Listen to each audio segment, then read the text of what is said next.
everyone, welcome to the episode of Let's Complete The Elder Scrolls V Skyrim. In the last episode, we were continuing with the alternative armors and also exploring Liar's Retreat. So, we were looking for a unique item in here, and can you see it?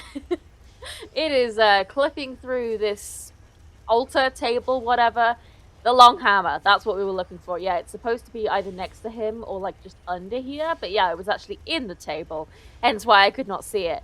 And yeah, this is the end of the dungeon. That's why I was confused. I was not just missing something. So let's have a look at the long hammer. It's not apparel. It is a weapon.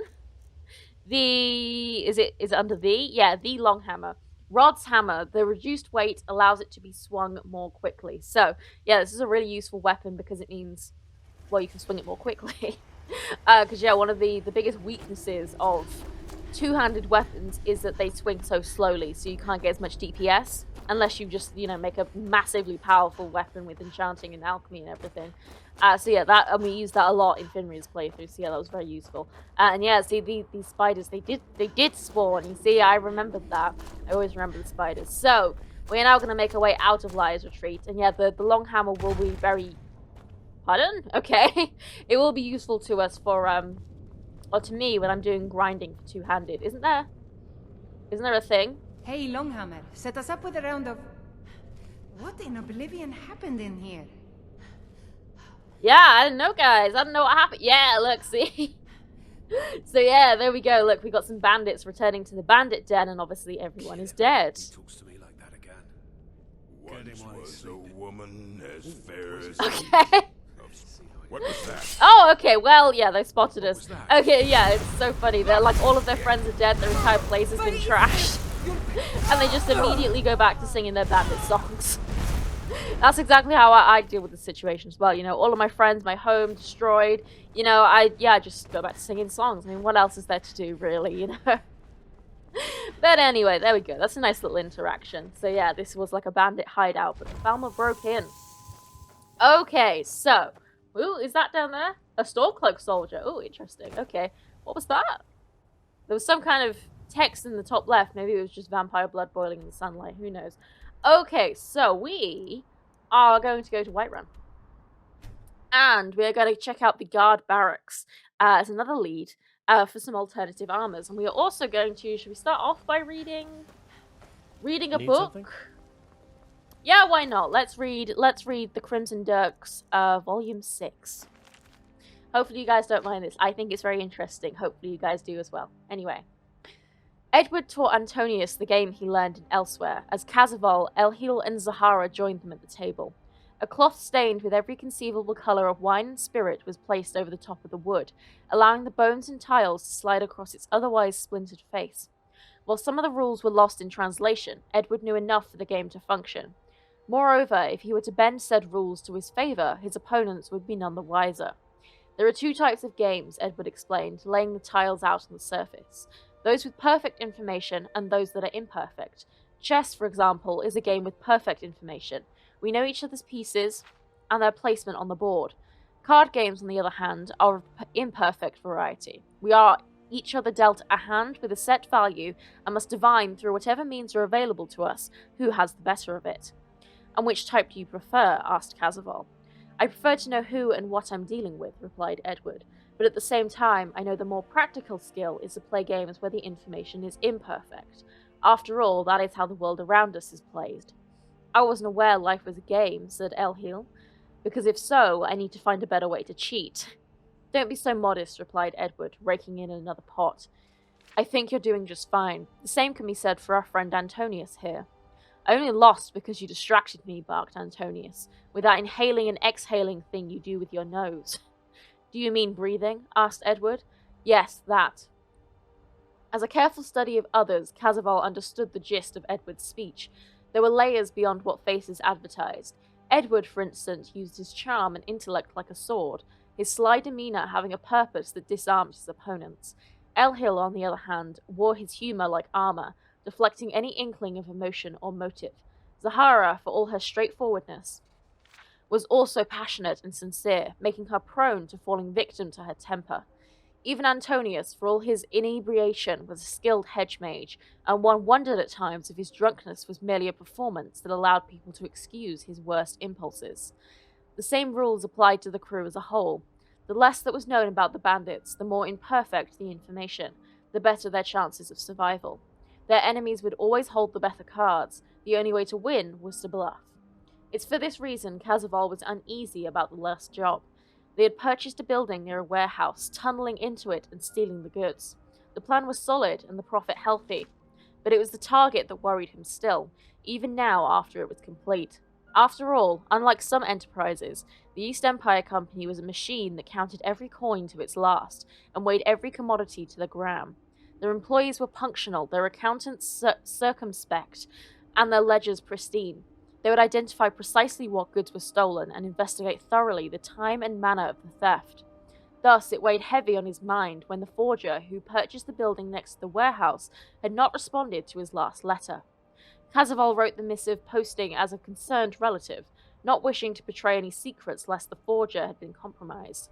Another concern was news that the company had enlisted the help of the local guard captains in an effort to pool their information. With the added protection, caravans had been harder to sack, and with a more watchful eye on merchants, goods had been much harder to smuggle. As it turned out, it was possible to rob from the East Empire Company, but not without revealing some of their cards. "Did you know that pale eyes can sing?" Elhil said, much to everyone's surprise. "Is that a joke?" asked Zahara, somewhat surprised. "I'm being serious. He's actually better than most bars," Elhil replied, for once completely sincere. "Trust me, it shocked me more than anything. I wasn't even aware Argonians could even make that kind of noise, let alone do it on key." Casaval laughed at the thought of the shy Argonian melodically strumming his lute. Even after he thought he learned everything there was to know about the others, they were always surprising him in strange and interesting ways. Perhaps the same could be said about their current predicament. So long as they were free, it meant whatever information their pursuers hold was still imperfect. The bandits had revealed much of their cards already, but hopefully they had yet to give away their entire hand. And my headphones are dying, so let me charge them. Okay, I'm back. Don't headphones always die at the worst times? Anyway, so we are looking for the Whiterun Guard Barracks, which is this. Here we go. Again, one of the buildings I literally never go in, because why? Why would you? There's nothing in here pretty much. But we are once again. I'm a swordsman myself. Yeah, kind of okay with a bow. And here is what we are looking for: Guard Dossier Yaktu Gra Orkolk. What a beautiful name.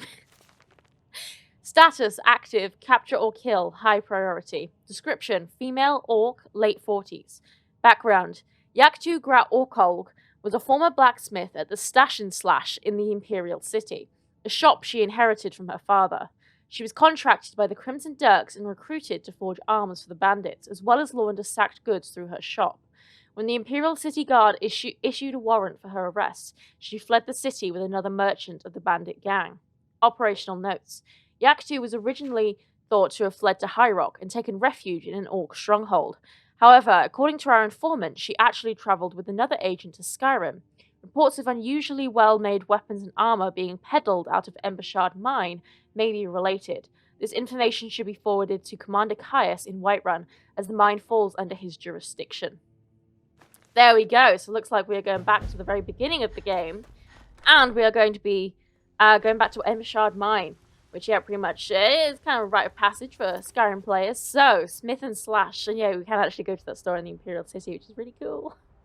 So, bandits have long been an issue for the people of Skyrim. At the guardhouse in Whiterun, I've had a dossier that has information on an orc blacksmith forging weapons for bandits at Embershard Mine. So, let us return to the beginning, where our journey started. Well, it started at Helgen, but you know, very close to where our journey started. And, hi, let's see if we can level up our destruction while we're here as well. This is going to be a very easy, quick dungeon, since these guys are all going to be very low level.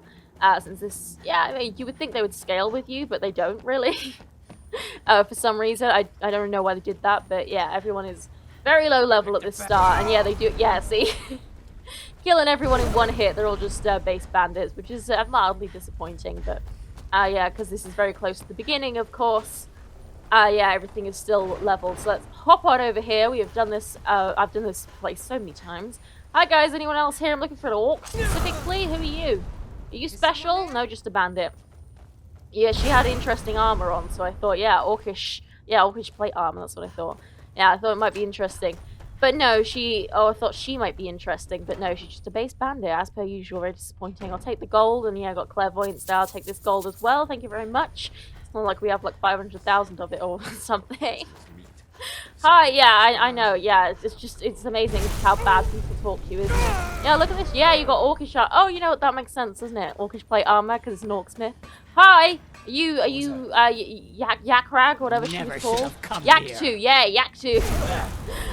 Yeah, looks like she's also, oh, no, okay, you know what, you are a little bit beefy. I will give you that. Unfortunately, I'm not going to be giving up, absolutely not. Examine the body, Yak2's journal, gold, and Yak2's key. Which, whoa, hi! That was a good axe swing, you know, good form, but unfortunately not good enough. Not good enough. Who else we got here? There's someone else who's angry at us. Up there, can I kill you from all the way down here? I can indeed. Yes, and we go, how's that destruction doing, by the way? Yeah, it's alright. We're at 88, that's not too bad. So, let's read her journal and see what Yak2 has to say. I nearly turned around and went back to Cyrodiil because Bjormund wouldn't shut up. From dawn to dusk, it was Skyrim this and Skyrim that. We hadn't even crossed the mountains yet, and I felt like I'd spent an eternity in the place. But by Malakath, he kept going. He went on about all the different legends and the hundreds of Ragnars involved in them. He talked for hours about his family, and for days about his need. Sometimes he even sang about them. Silence was not an option. Perhaps if they put that on my bounty, I might have been okay with the rest of it. But as a blacksmith, there was one story I didn't get tired of. The one about the Skyforge. It's an ancient relic watched over by a great stone eagle, he said. Come spring, you will be forging weapons under its wings, he said. I ate it up, even though I knew it was a lie. The Skyforge was for legendary smiths, and I was a wanted criminal.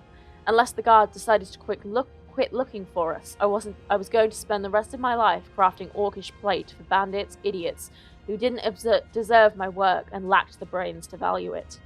Maybe that's what pissed me off the most about Bjormund's tales of hearth and home. We weren't going to be welcome in Skyrim, or anywhere for that matter. We were Crimson Dirks. We had a home, and now it was gone. Very sad. And... oh, what's this? A bandit? Oh, there we go. So, he has the Orcish plate. Didn't we already find Orcish plate stuff? Or is it Orcish? It might have been Orcish mail, I don't remember. But anyway, Orcish plate armor. Block 25% more damage. Orcish plate boots, carrying capacity increased by 35 points. Orcish plate gauntlets, weapons and armor can be improved 25% better, that's pretty good. And Orcish plate helmet increases heavy armor skill by 17 points. I will also take your 6 gold. Completed smith and slash. And isn't this, yeah, there we go. So we can open this up now. We've got gold, and yeah, just a whole load, yeah. Okay, we don't really need smithing materials at this point in the playthrough. So, there we go. Let's just go back out the way we came. There's no point really looting this place anymore. We've done Ember Shard Mine many times. Or at least I have. Presumably you guys have as well, since the Skyrim, and it came out like, what, 13 years ago now? Oh my god, I can't believe it was 13 years ago. I'm so old. I mean, yeah, I was in primary school when this game came out, and I'm now closer to graduating university than I am even to starting it, which is scary. So anyway, let's just change the topic, shall we? So, where are we heading next? We are... okay, I think we're going to skip that one then. So yeah, one of these alternative armors is in Solstheim.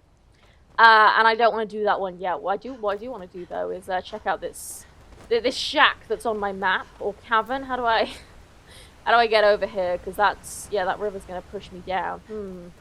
How do I cross this river? I'm not sure. If maybe yeah, there we go. We can go up here and we can do a whirlwind sprint actually. Wolfnat test. There we go, perfect. And we didn't take any falling damage because we landed in the water. That's not how it works in real life. You would, you know, if you fall off a cliff and you land in the water, you will still die. But hey, it's Minecraft logic. So, what is this? What is this shack? I have no idea. I can't even guess. What is this? Anis's cabin. Hi. Why is there a Whiterun guard all the way out here? Okay, Anis, are you Anis? Yeah, you are. Hi. I'm just a poor old woman, dear. No need to trouble yourself with me. Okay, well, I'm going to look around. Oh, look at that. Yeah, oh, well, I suppose it's just a normal chair, but it kind of looks like she's got a rocking chair outside, which is cool. I mean, this cabin isn't exactly airtight, you know. I feel like, you'd probably get a chill pretty quickly. Song of the Alchemist. Well, we got max alchemy anyway. And, ooh, she got a cellar, though. Ooh. Unlock cellar. Are you aware you have a locked cellar back here, honey? Because this doesn't see, why is it locked? I mean, maybe just because we're not allowed in here, but is there anything interesting down here? Oh, yes, there is. I see. So she's a witch, basically, I think. And a danger. Oh, yeah. See. Now that's not an acceptable thing to have. Anise, absolutely not. Oh, you've got a letter. Anise's letter. Helgi, dear, why do you hesitate? You can feel the power coursing in your blood. You have only to reach out and grasp it. Renounce that boy of yours and come. Come live with me in the forest. My sister will be here soon. Together we can form a proper coven and your training will truly begin. Yeah, so she's a witch. Very much a witch. Although, interestingly, it said Helgi, which is the name of, the ghost girl in Morthal. But I don't know if that's supposed to be the same person, because Helgi was only a child. I mean, she's also dead, but, and what, renounce that boy of yours? I feel like that's maybe just a different person. And they've just used the same name. I don't know. Anyway, I mean, are you going to attack me now? She might be... I mean, she didn't see me go... Oh, yep. Okay, yeah, she is indeed mad. None may know my secret. Oh, none may know your secret. Yeah. Yeah. Okay, trust me. None will know your secret, I'm afraid, apart from me, of course. Where did that Whiterun guard go? Why was he here? I don't think it was supposed to be... Oh, is that... Oh, okay. He's busy fighting a troll. Well... I mean, I would... Yeah, we're going to have to get our dagger out. Excuse me, can I... Why are my daggers not favorited anymore? I do... Yeah, can we put our dagger on 5, please? Thank you. Fire the quiff our dagger. Yeah, let's help him out. We can't use fire, because otherwise it'll hit him and he'll get mad. And yeah, I had to kill the old lady, by the way. She, she was actually a witch. She attacked me, so... God might get nervous. A woman approaches with a weapon drawn. Yeah, you should be, trust me. I'm a lot more than just a woman with a weapon. Okay, any other locations? No. So, yes, as I was saying, there is, in fact, a alternative armors in Solstheim, but I don't want to do that one right now. So, because, yeah, we have to go kind of quite far into Solstheim, and I don't want to ruin anything. I want to save the Dragonborn DLC. So, for now, we're going to go back to Dragon's Bridge, and we are going to visit the tavern. Because why not? We've had a long journey. What are you doing? Aldepius? Just posturing? Actually, you might be related to this current thing we're doing. I'm not even sure. But anyway, let's head into the Four Shields Tavern. There are actually 4 shields on the wall. That's a shame. Apparently not. Respect the law. Barnius? You'll have no trouble in Dragon. Yeah, well, whatever. Yeah, totally about the law. Did I kill someone in here? I don't even know. We've killed many people. Many people. Okay, is there a note? A note! Suicide at Dragonbridge. Ooh. One of the locals who frequents the inn has been reported missing. I was about to tell the innkeeper to report it to the guard, but Aldepius said he saw the person in question leap off Dragonbridge. A sad state of affairs, but not our concern. Yeah, there we go, Aldepius. Yeah, that was the guy outside. Posturing. Okay, we got anything else in here? I don't think so. Search for the body downriver. Okay. I don't remember. I vaguely remember something happening on Dragonbridge, but maybe I'm imagining. Do you have anything to say, sir? Just quick save real quick. Nope, you have nothing to say. What a shock, because yeah, this is a Creation Club quest, so obviously not going to have anything. So, yeah, let's go. Well, what is everyone doing in Dragonbridge? Yeah, they have curved swords. I know, buddy. We've all heard it before. Yeah, I don't know what's going on in Dragonbridge, but everyone is just permanently poised for battle, which is, I don't know, I guess they're prepared at least. Let's become ethereal. Fine!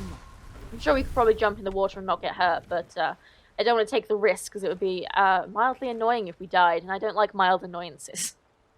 Not at all. They just slow the episode down. But this looks like someone to me. Hi. Oh, just a guard. Guard's note on Aldepius. Oh. Excuse me? What? Something just happened with that shield. Yes, I do remember this now, of course. Guard's notes. There we go. I'm beginning to suspect Aldepius is not who he claims to be. He seems rather old for a new recruit, but it wasn't until he started asking about our bandit informant that I began to suspect something was amiss. Still, I would have forgiven this as natural curiosity had he not asked to meet him. So I checked with the list of the garrison, and no one by the name Aldepius is on it. I don't know who he is, but he's not a member of the guard. He's stationed at Dragonbridge at the moment. When my shift is over, I'm going to confront him about it. There, see, now why would you write that down? That's not a great thing to write down, you know, because you've kind of just implicated yourself. You should have just kept those thoughts to yourself. But hey, the guards aren't particularly bright. So, we are now back at Dragonbridge, and you just still got your sword out. Yeah, I don't know what this guy's on. Anyway, let's head inside. Yeah, we need to confront Aldepius, and I'm pretty sure I know who this is. Why? Stop following me. Stop talking to me. And stop posturing your sword. Ah, okay. Aldepius' confession. Okay. I should have made sure that body sunk to the bottom of the river, but in my old age I've gotten sloppy. I guess I should come clean. My real name is Palladius. I'm a bandit, at least I used to be, until our group was betrayed by one of our own. I started this whole charade because I wanted to know who. But to be honest, it doesn't matter anymore. There was never any honor among thieves. I lost what little claim I had to it the day I joined Tyra's crew. Then again, maybe I can still have an honorable death. Meet me at Dragonbridge. We can settle this there. Well, looks like we're going back to the Dragonbridge, and this would be a beautiful opportunity, an absolutely beautiful opportunity, to shout him into oblivion. And actually, this would make a great thumbnail. So let's just make a hot little save here. Excuse me. Oh, okay, we're all good. I thought the game was going to crash there, but no. Hi! Oh, do you have the steel soldier arm? I think you do. Hi, sir! I mean, I can tell you who the informant was. But no? Okay, well, I was going to shout him off the bridge, but actually, that might, you know, stop us from looting him. So, that really didn't shout him as far as I thought it would. Let's get our magic back out. Hell yeah, look at how powerful our magic is. Oh, you're healing? No, look. See, I thought you wanted to die, buddy, you know? Why would you heal if you want to die? I guess, is anyone ever really ready to die? Let's not go into that. Anyway, this guy has Steel Soldier Armor, increases magic resistance by 15%. Steel Soldier Helmet, increases fire resistance by 40%. Steel Soldier Gauntlets, block 25% more damage with your shield. And Steel Soldier Boots, stamina regenerates 20% faster. There we see, I don't know why did I not, because I don't think we did this with Finria, but we should have, because we did wear the Steel Soldier Armor for quite a while, but I think I just, like, found the random ones, so... No, Palladius, listen. Listen, honey. We need to, you need to go over the edge. Listen. I know, listen, it was a very sad story, but excuse me. Sir, please, I need you to is this an invisible wall? Can I not? No. Go over the edge. Thank you. Thank you. That's all I wanted. That's all I wanted. I'm also going to throw your sword over the edge. There we go. Disposed of properly. Yeah, this guy's still just... still just walking around like a crazy person. Okay, fair enough. So yeah, there is one in Solstein, but we are going to give that one a skip for now. So, I think what we're now going to do is read another book. So, Volume 7, I believe we're on now. Yes, Book 7. The assassin's trail stretched further into the woods. Asriel took the lead, with the Argonian and the Bosmer in close pursuit, following the thread of tangled brush and loose mud. As he knelt to study the tracks, a hint of jazzbay bloomed on his tongue, a side effect of the night eye that the mages could not explain. The tracks seemed to pause around a great oak tree, as if their owner had stopped to rethink his method of escape. Thumbing the crook of his chin, Asriel listened for the footsteps of his fellow bandits, not wanting to turn his head. The assassin was close. Hours prior, the night began with a toast. A courier had brought news of merchandise coming in from jobs in the Highlands and the Gold Coast. It was the first sign of charity Stendar had shown them in months, ever since the Guard and the East Empire Company had taken a special interest in squashing their operations. With all their leads dried up, the Crimson Dirks were left to sacking caravans and petty thievery, the kind of work they were willing to do, but always resented. However, with this latest news, their coffers would be as full as their cups.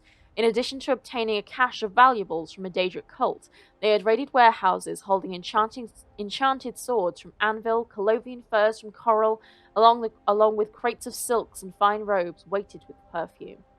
In order to launder the goods, the bandits led by the Dunmer scribe Casavol made contact with a merchant noble, knowing he had connections across Cyrodiil. That night, they solidified the pact over a flask of wine and a gourmet feast. It was a landmark occasion for this group of rogues and misfits to be legitimized in their dealings by a class above their own. At that moment, the end of the Crimson Dirks might have seemed like the furthest thing from reality. Now, with Casaval wounded and the merchant dead, it seemed almost inevitable. The trail ends here, Azriel said, motioning to the trunk of the looming oak. Perhaps maybe the trees ate him, quipped the Bosmer, his Argonian partner Pale Eyes trailing behind him. You jest, Elhil, replied Pale Eyes, but in this one's village there was a story of a hiss corrupted by magic that would kidnap and devour the hatchlings. Okay, I have to ask, the Bosmer replied. Why are there so many stories about monsters that eat children? Are parents so inept they have to constantly frighten their young into behaving, or are children really that delicious? I feel like as a Bosmer, countered the Argonian, you would know better than I. Quiet, you two, warned Azriel. He's here. Azriel knew this was no time for banter. He could feel the taste of Jazbay dim in his mouth. The night eye would not last much longer, and when the spell snapped, their eyes would be ill-adjusted to their sudden darkness. The assassin knew this as well. He had counted the seconds left in the spell and baited them to this point, where the long trees shrouded the moonlight. He had wagered on the fleeting light in the eyes of his pursuers, knowing his had yet to expire. He knew that, blinded by the night, the Altmer would raise his hand and use the last of his magicka to recast the spell, and in that moment he struck. The assassin's dagger aimed for Azriel's neck, slicing at the seam between his armor. He knew the elf's left arm would be occupied by the spell casting, unable to guard his naked artery. And when he fell, the others would turn to his falling corpse, giving him ample distraction to kill them both. All of this seemed as academic as the death of the merchant, the one whom just hours ago they had failed to protect. And yet, inches away from its mark, his dagger was stopped cold. The assassin tried to wrestle it free, only to find it clenched in the Altmer's fist. It was a feint. The elf had raised his hand, but never cast the spell. Dropping the dagger, the assassin leapt back, having given away his position for no more than a bloody hand. Azriel and the others rushed to subdue him, but he was far too quick. With his remaining dagger, he slit his own throat, taking the secrets of his masters to the grave. So who wants to explain this to the boss? Elhil quipped, trying to lighten the mood. Because I've got a list of about 30 people I like to blame in situations like this. There are no words that can justify the depth of our failure, Azriel grumbled, wrapping his wound. We lost the merchant and his killer. Casaval is wounded, but perhaps, despite all this, we can learn something from the corpse. An assassin this skilled, remarked Pale Eyes, must work for the East Empire Company. Worse, said Azriel, examining the cut of his armor. It seems our merchant friend was dealing with more than just bandits, but the Thalmor as well, because this man we killed isn't with the company. He's a spectre. Elhil's face grew dim with the implication. It was one thing to make an enemy of the guards in the city, the East Empire Company, the clan mothers, and even the great houses of Morrowind, but this was altogether different. It was not the size or strength of their foe, but their knowledge they feared, and the Penitus Oculatus were spies of the highest order. If the Empire had been tracking the merchants' dealings, it was only a matter of time before their identities would be discovered and shared with all who opposed them. The only question was how much time was left. I have no idea what a spectre is. I assume that's a group of some kind? A group of assassins, but I have never heard that before. But apparently, they're related to the Penitus Oculatus somehow? And I mean, I guess I'm just biased, because obviously we deal with the Penitus Oculatus and the Dark Brotherhood, but they always seem fairly incompetent to me. But I suppose that's just because they go up against the main character. Everyone is incompetent compared to us.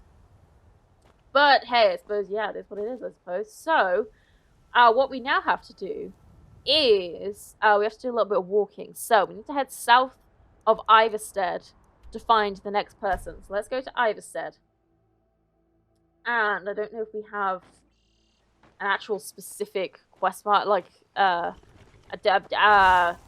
am I trying? A specific location for this on the wiki? It just says south of Iverstead. And we are looking for a body. So, it does say, however, that this body can despawn if we're too slow. I just want to check on this coast here, but I don't think it would be this close to Iverstead. I think it is, yeah, a little bit more south. I don't really know, but yeah, let's just keep walking in this direction and look out for a body on the floor. Unfortunately, this is one of the worst places to look for bodies because all of the grass kind of makes it difficult to see bodies. So yeah, we're looking for a particular body. And you should have a clue as to where we want to go next for our next alternative armor. But actually, what's that carry weight like? Okay, yeah, we're getting up there, but I think we're okay for now. Their body, we got... Why are the elks mad at us? Whoa! Huh? What? Why are we being attacked by foxes and elks? What the hell? Okay.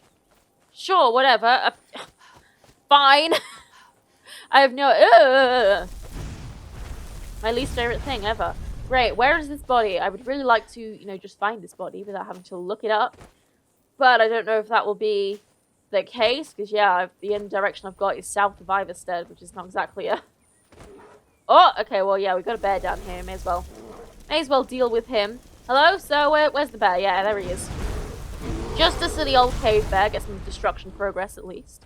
Yeah, I really want to get destruction up to 100. I might just grind it out on Shadowmere, but...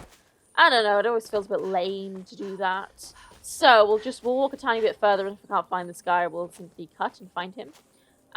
Myself. But, I would... Yeah, come on, I want to find him. What is this over here? We got... Is that... ice? Is that the remains of a frost atronach, maybe? What the hell? Oh, we've got a undiscovered dragon shrine as well. Yeah, is this the remains of a frost atronach? It is. What the... Oh, Vigilant of Stendar.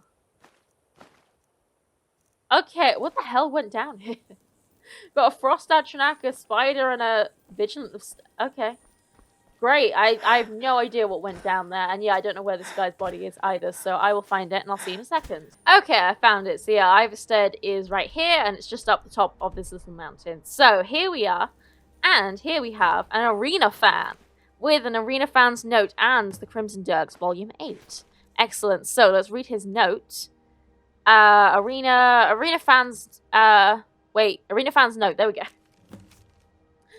As a fan of the Imperial Arena and student of history, I was very intrigued when I discovered Volume 8 of the short story collection, The Crimson Dirks, at a local library in Shadenhall. I don't remember there being a library in Shadenhall. That must have been added in the last 200 years. While the librarian considered it a work of fiction, I've combed over the information in the story, and much to my delight, found much of it may be true. For instance, there was indeed an orc who fought in Dwarven Mail after the Great War, who rose to the rank of bloodletter before mysteriously disappearing. The same is true for the blacksmith who abandoned her shop in Cyrodiil under equally unknown circumstances. While I have nothing on the Redguard, the name itself may be an alias, but the last sentence is most intriguing, as it implies our orc bloodletter went north to Skyrim and began fighting in the underground pits. In fact, I've heard there's an orc living in the Bethalf ruins who matches that description right now. I've requested the orc meet with me in private so I can ask him if he is indeed the one in the story. I am so excited. I know the book paints him as a bit unruly toward fans, but authors tend to exaggerate certain features. Besides, even if it were true, I'd be willing to bet time has softened his stance. He'll be more than pleased to meet a true fan of the arena. I can't wait. Yeah, looked like that didn't go too well for you, buddy. Yeah, he definitely did not soften his stance at all. Find the orc in the ruins of Bethalf, which we will indeed do. It looks like we do need to read Volume 8 to understand more of the story about the orc in the arena. We've also got a tower over there that we should check out. So... you know what? Yeah, we don't have time to, read the book and also go and do this in this episode. So, to end this episode, we will go and explore this tower, and then we will start the next episode by reading Volume 8, and by going and finding this orc, who apparently used to be a fan of the arena. Which, yeah, I think there might also be ties to... I mean, I might just be pulling this out my arse here, but this could also technically be related to the Elder Scrolls Blades, the game that's on... the Switch, which I have played most of, but I never actually finished it because it just required so much grinding towards the end of it that it just got ridiculous, so I never actually finished it. But yeah, because he said after the war, the arena and everything, and there's a lot to do with the arena after the Great War in the Elder Scrolls Blades, so that very well could be to do with the Elder Scrolls Blades. Nilhelm discovered. Okay, well, who have we got here? How do I... Oh, okay, well, we've got an Imperial, a Breton, and just a Dark Elf. Oh, no, you're a bandit.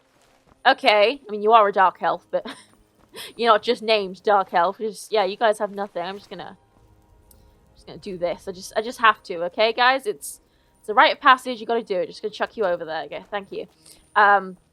Yeah. What's okay? Here we go. We got some bandits. Hi guys. Hi. Oh God. Careful with that fire. Okay. Well, yeah. I'm glad I looked at them before just releasing a fireball. God. What the hell? Guards of what? Am I allowed to? This better be good. Yeah. Okay. I'm allowed to take from this chest. What the hell? Okay. What are they guarding? I mean the tower, obviously, but so I guess what there were bandits here, but then they're these guards of what? Because they're not city guards. They're just miscellaneous guards, and they just decided to guard this place for what? For shits and giggles? Yeah, just a guard. Okay.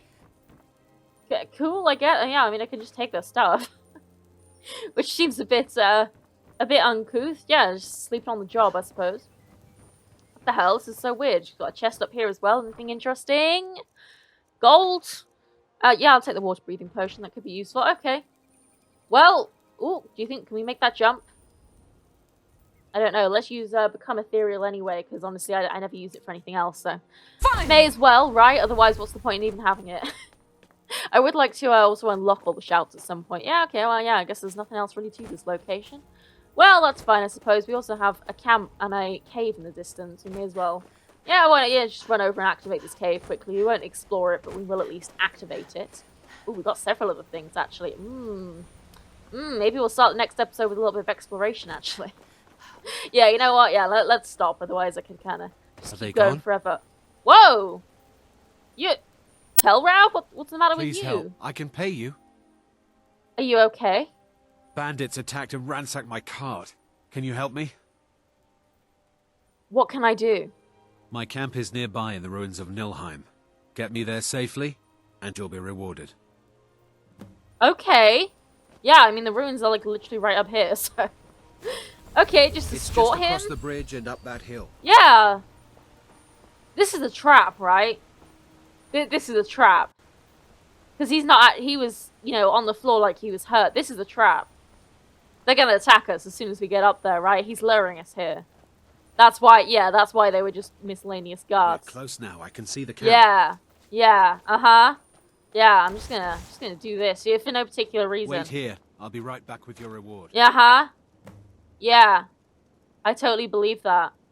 Now ain't this a surprise? Yeah. Uh-huh. Yeah, kill Telrap. Yeah.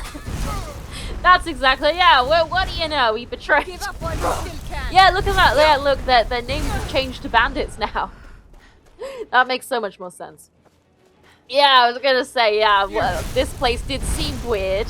You know, I was like, well, what are they guarding? They're just completely unnamed, unaffiliated guards, and that doesn't usually happen. So, yeah, tell Rav, you snake. Oh, wow, you actually did a lot of damage to me. Ooh. Yeah, you were actually... You did a lot of damage to me. Fair enough, fair enough. We've still got someone else to kill. Maybe we can, yeah, yeet them over the side of the tower. That's my favorite thing to do. But if they're... Where are you? Come back where? Did he have a name? I don't even know. Hi? Hello? Anybody? Oh, hi. Yeah, God. Oh, you're still just full of Garth. Okay, well, yeah, I guess you're all bandits and you're angry at me anyway. Yeah. See, I know these guys' games. I know your game. I didn't fall for... Well, I suppose technically we did kind of fall for their stuff, but I anticipated it, so I didn't fall for it, guys. I want to loot tell Rav, whatever he was called. See if he has a note on him or something. You know, for one of these guys being like, oh, you know, go and wait out there and lure some idiot to the camp so we can rob them or something. He might, I don't know, but we need to try and find his body. Before we can do that, he was over here somewhere. Yeah, here he is. Yeah, tell Rav. No, he has nothing. He does have 102 gold, though, so I'll take that. Okay, yeah. So, I'm going to end this episode here. In the next episode, we will hopefully finish most of the alternative armor stuff, barring the one in Solstheim, since I don't want to go to Solstheim just yet. But yeah, for now, I hope you've enjoyed this episode. Like it if you have, subscribe if you would like to see more, and I will see you in the next episode.